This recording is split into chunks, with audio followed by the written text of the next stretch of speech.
Sola is a short form of solar, and Luna is a short form of lunar, the moon. So essentially, the way we look at it is that we're a small part of the cosmos, and while we have the sun outside and the moon outside, we also have an internal sun and internal moon.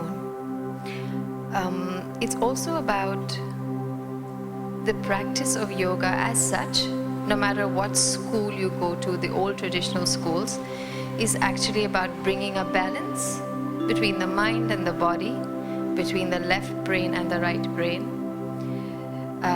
between being active and passive, the ability to push and the ability to let go, So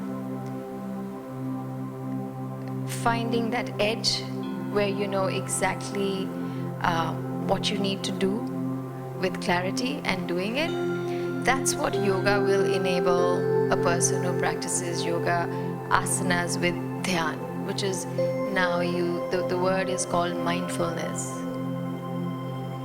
So Sola Luna Yoga basically aims at bringing about a balance, helping to heal, and yes, hopefully if people practice long enough, maybe cultivate the consciousness a little bit more. If you bring in an attitude of awareness to everything you do, everything you say, everything you're thinking, that itself is going to expand your horizons. And when you start expanding the horizons of your mind, the limits start breaking away. Most of the things are self-imposed limitations. There are people who have left such high-flying jobs, and I meet some here. They tell you about things in,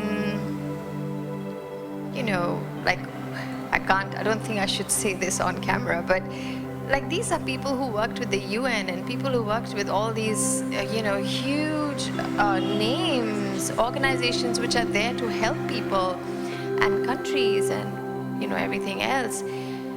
But there comes a time when you hear so much and you're wondering, wow, the hands are tied for everybody, I think, to some degree, Then I just feel that everybody needs to make a certain amount of effort. Like, if I make an effort not to litter outside and the next person makes an effort not to litter outside, that would be great. Just a small thing. We're not talking about big changes. Indians are known all over the world for their habit of littering. You go to the UK, you go to the Indian hub, and wow, it's completely different from everywhere else. What a lovely message. Yoga being of mind and body, and the little that I know about it, and a larger lesson on our ecosystem and how we need to treat it. This is a beautiful place to be. It's got a lovely environment. It's got a lovely feel about it. And a beautiful person in heart and mind with Nikhila. This is Iris Select, and my name is Mark. Thank you for being with us.